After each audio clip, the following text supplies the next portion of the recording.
Hey, I think we are live now in the group. Welcome to yet another Real Talk. And it felt very fitting as we are in the month of May to talk about mental health. Now, we talk a lot about mental health, especially when it comes to the mental health of family caregivers, how necessary it can be to prioritize your own physical and mental health and well being so that you are able to be there as a caregiver. But I'm really excited to kind of focus this real talk about more caregiving for someone who has a mental health diagnosis. And I could not think of a better person to bring on than Can's very own Allison Borthwick, uh, our tried and true, most excellent director of communications and digital media, who is an absolute superstar and is, like many of us, balancing caregiving and work. So, Allison, hello. I know you've been here before, but welcome to this Real Talk. Thanks for having me, dude. Yeah, of course. So, I guess both I guess I'm going to have you do a little bit of double duty Sure. in this conversation. Not that you don't have enough on your plate. Um, but to talk a little bit about just your experiences as a caregiver. May is Mental Health Awareness Month, and it's something that we're always kind of in the thick of. We've been doing a lot of work around supporting caregivers that are caring for a loved one with a mental health diagnosis, but you bring a personal experience to this. I do. Yep. Um, yeah, I can definitely approach it from both lenses, which I'm kind of grateful to say.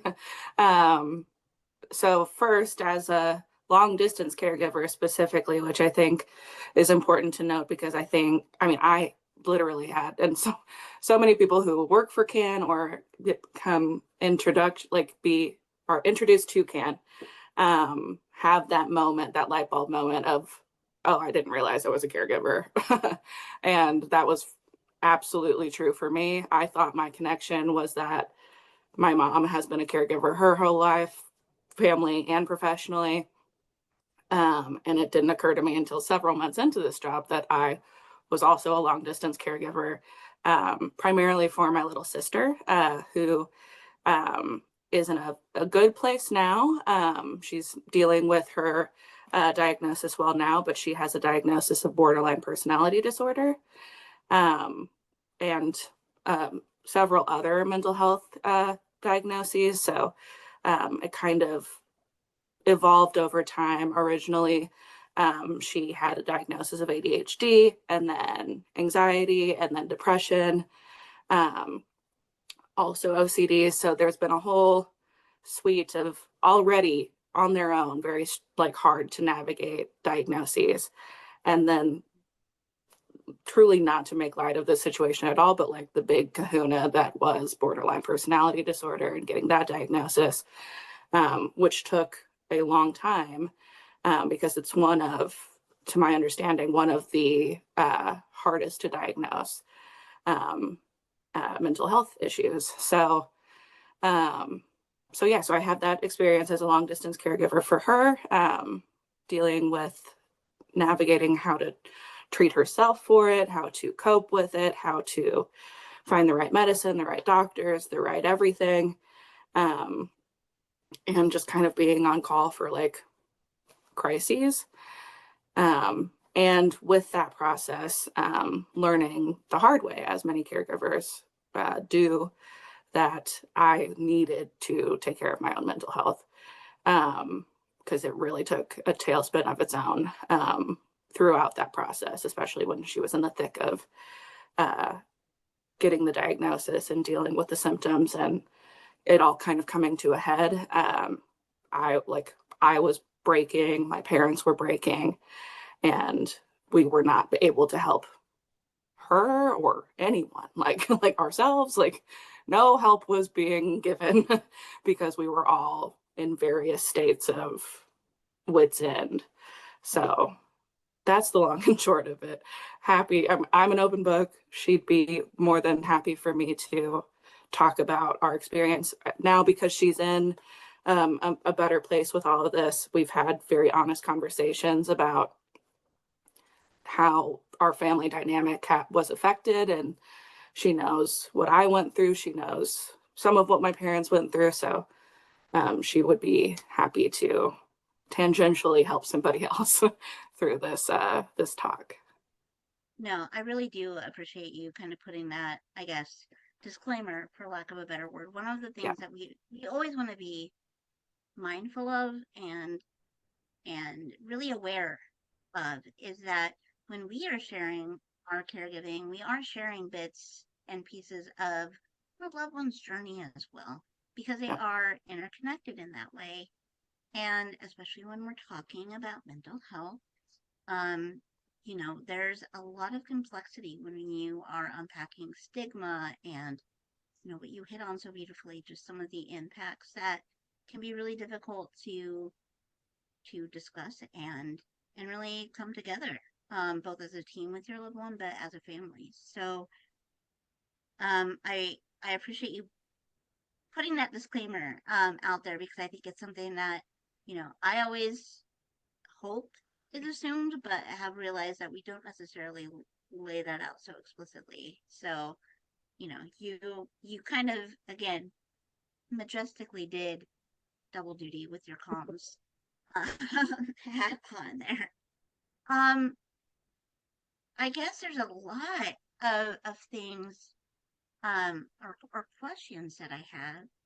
One would be, you talk about the difficulty of the diagnosis around borderline personality disorder. I think it's, one of those conditions that, like you said, is hard to diagnose, but there's a lot of, I think, stigma plus, um, I guess, lack of information out there about what that condition is. Can you give a little bit of insight into how you navigated that portion of caregiving, being like, oh, BPD? yeah. um, so this is kind of, I mean, the way it kind of all came to be was a very long journey, and I don't think there's any conventional way of finding something like that out. But this conversation actually started through my own first stint at therapy journey. um, at the like peak of COVID, my former organization offered like 10 free virtual therapy sessions through one of the virtual health telehealth providers. And while I didn't necessarily land with the right therapist for me in that point in time, I was going through like a different version of family stuff at the time, and I was talking about some struggles I was having with helping my sister through some things and navigating like the growth in our relationship over the years. For context, and again, this is something she's fully aware of, growing up we did not get along. We are polar opposites in so many different ways, and like there was a very real time in my life where like both myself and she were like, we are never going to get along. Like we are always going to be sisters, and that's going to be what it is. And then as we both got into our 20s, we became closer, and that with that relationship changing, I was obviously more invested in, this sounds terrible, but I was more invested in how she was doing and like trying to help her. And like, I got out of my own way. And with that, like just the flood of empathy of just being like, she's struggling with something. I don't know what it is. So I was talking through that very similarly to how I am now with my therapist at the time. And she was the first to be like, have you heard of borderline personality disorder? And I was like, nope, I don't know her. And she was like, what you're describing from what I can hear, not having met her, sounds like you should maybe look into it. um, and I did, and I again told my sister this herself, but like when I read one article about it on, WebMD or wherever, it was like the list of symptoms was like personality traits of Daria. And I was just like checking off the boxes as I went down them, or behaviors of what she was going on or what she was dealing with, things that she had been describing to me. Um, it was just crazy. Like it was a very eye-opening situation. And so then I was like, how do you, how do I have this information and present it to my sister in a way that doesn't feel like an attack or Right. like I'm diagnosing her as somebody who is not a mental health professional. Like, it's not an insult. Like, this is not a bad, like, to your point about stigma, like, I'm not trying to tell you that something's wrong with you, but this might be what you're experiencing. Like, how do you navigate that conversation? Right. So eventually, I think I very like casually was like, have you heard of this? And she was like, nope. And then I let her do her own research. And then I think there was kind of a several year gap where she didn't really like get the diagnosis. She talked about it with her therapist, she talked about it with her doctors.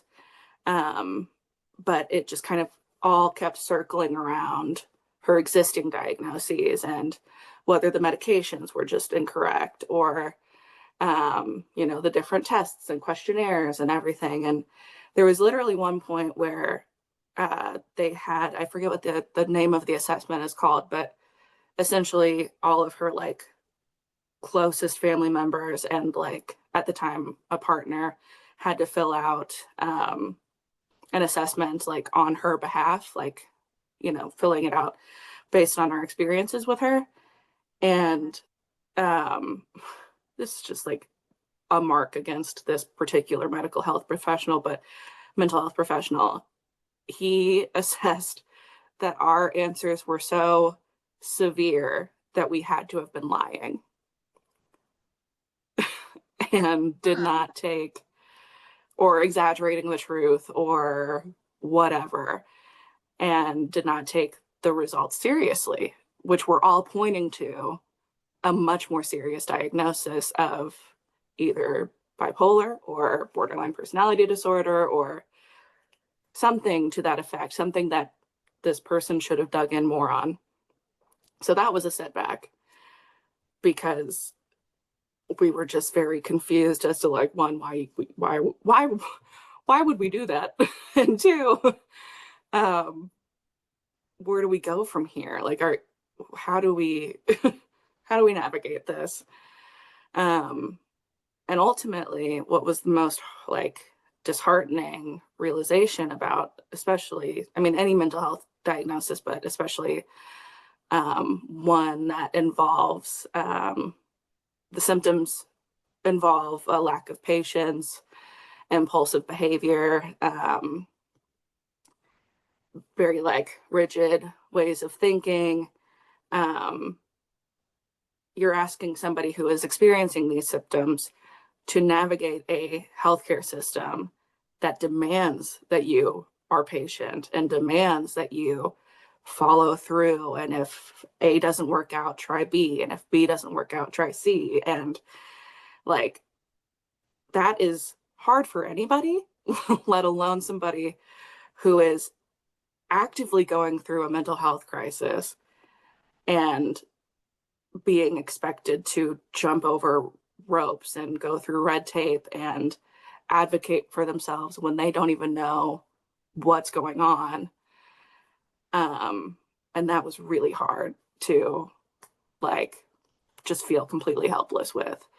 Uh, Ultimately, it led to kind of a spiral of many things happening all at once, and kind of a, for lack of a more clinical term, rock bottom, that led her to finally kind of admitting and accepting one of the hardest things that anybody goes through, which is admitting that you need to go to maybe a long-term care, like in-person facility.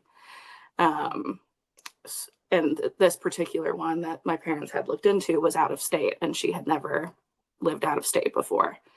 Um, so again, asking somebody who, because of their condition, is change averse and like cannot handle or cope well with huge life changes, the only person who could make that choice was her. And she made it, and she went, and she was there for a couple weeks, and that ended up not being a safe space for her. But with the amount of time that she was there, she got the focus and starting point that she needed to get the right diagnosis, to get a starting point for like medication, and then tried an outpatient program, where she went for several months. It was a daily program, uh, where she had more of a independence, but the structure and oversight that she needed to like really get to where she needed to be. It wasn't perfect, but it ultimately set her on a better path. Um, but all that to say, like, she had to stick it out. Like, she like the thing that I'm proudest of is that she made a choice daily. Honestly, every second of every day still makes choices that keeps her going and keeps Yeah. like she just, it's the hardest thing for me as a sister and now friend to know that like no day, even the good days, are necessarily like easy for her.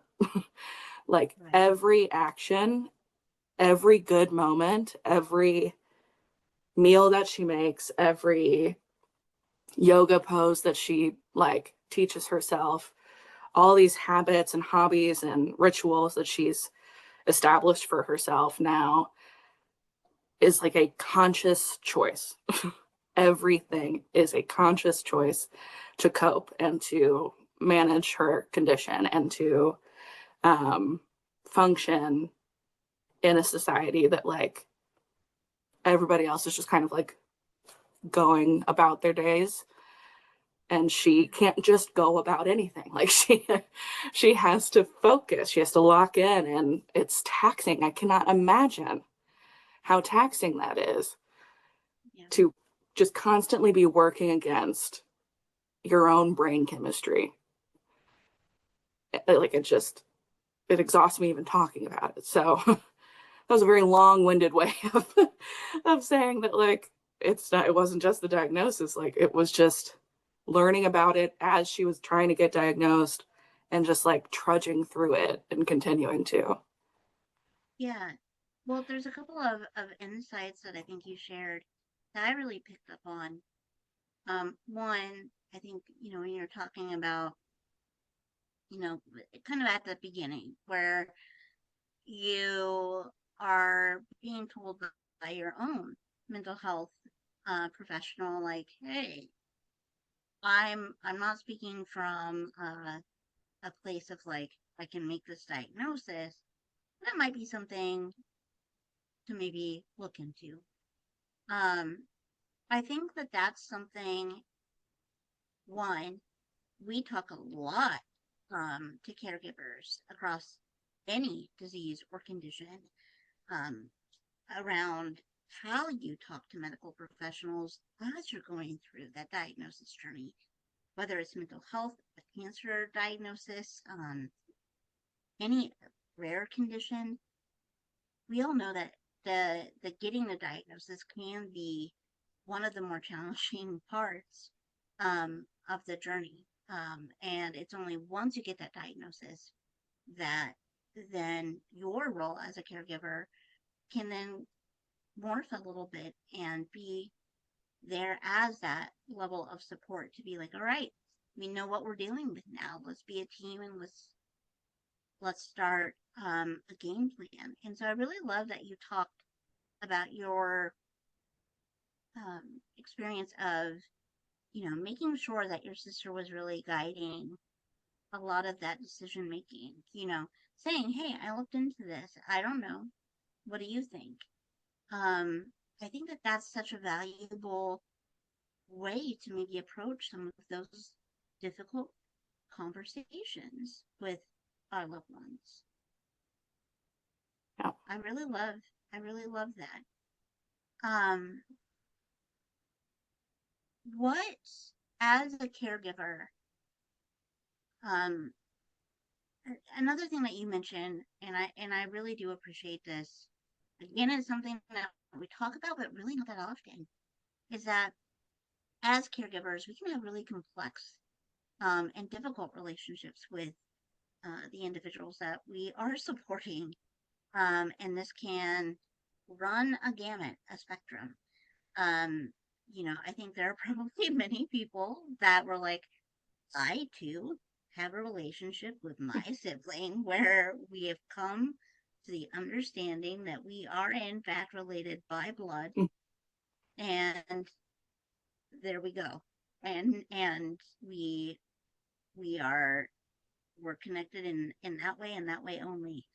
But when your relationship changed, you were like, okay, well now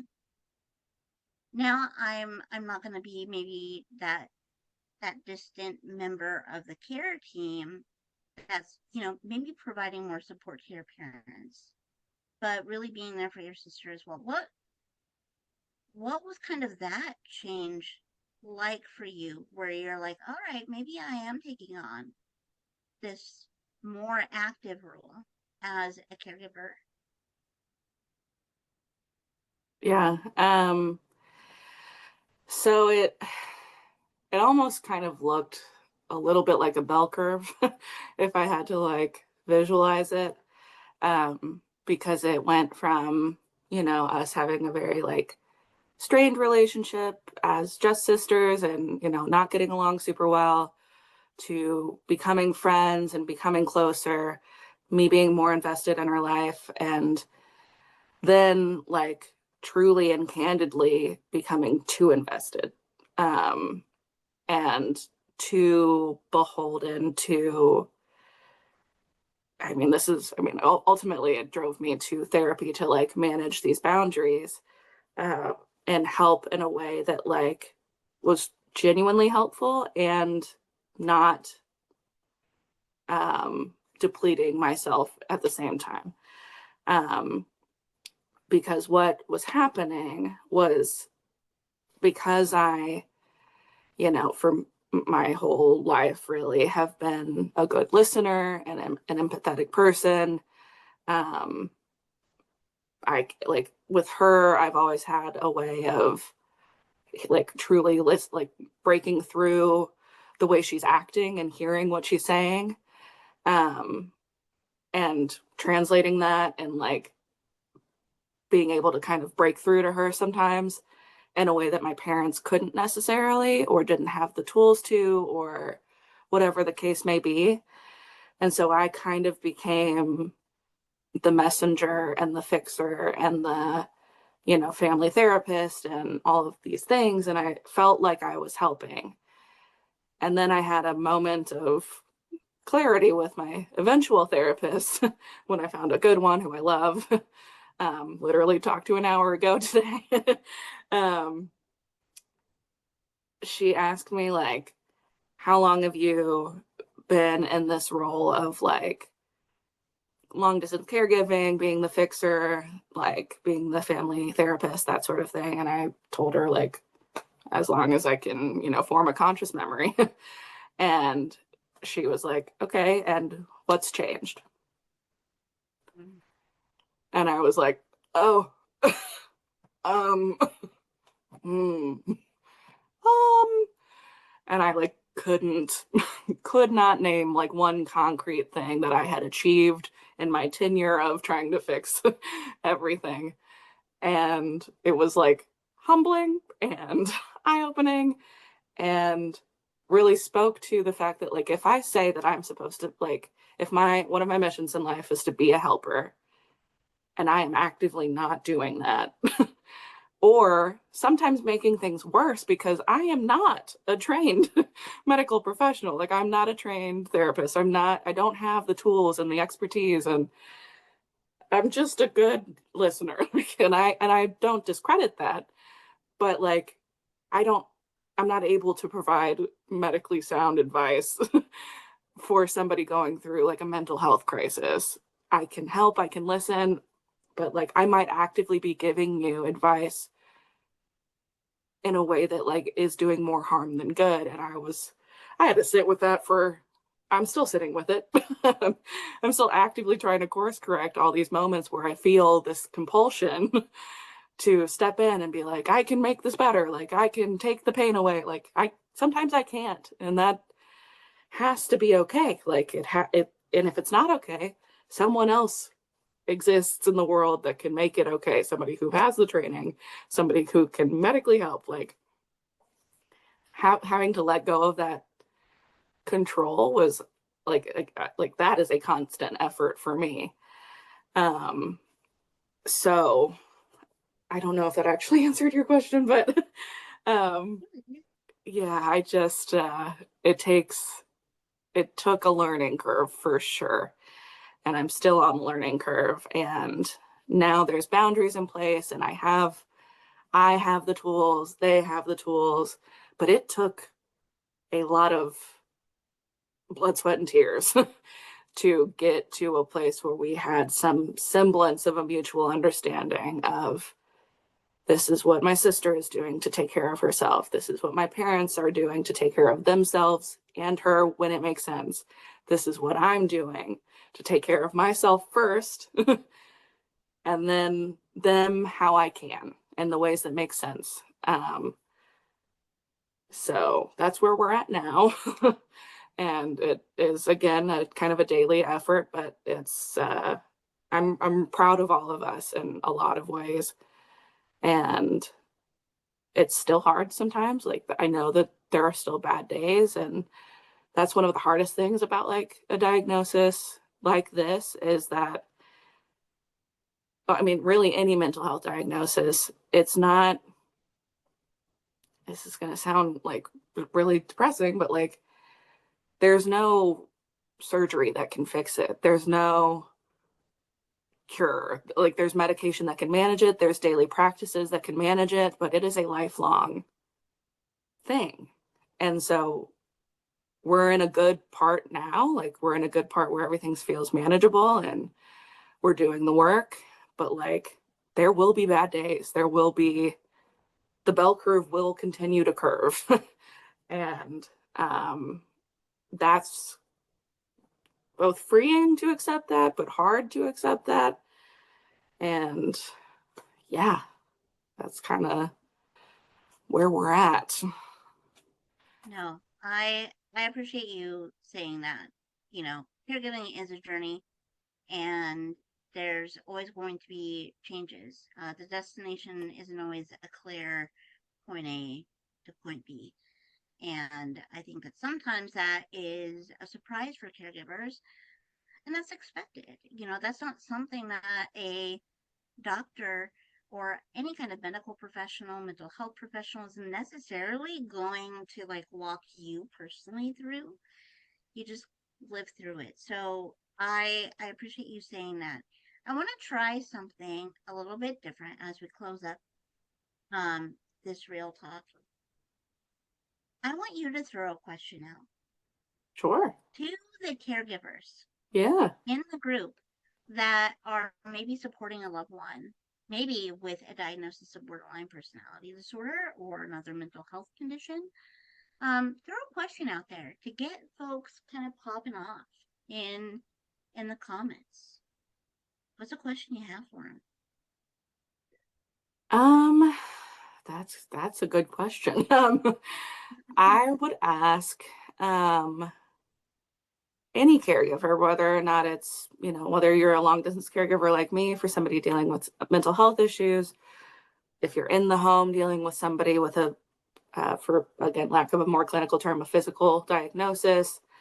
Um, when's the last time you had a realization or a light bulb moment that the ways that you have always expected yourself to show up, or were taught to show up, or whatever the case may be, in that moment, if you've had one of those moments, what was it that kind of opened your eyes to the fact that the way you're showing up, it either isn't as helpful as you thought or was actively a detriment to yourself?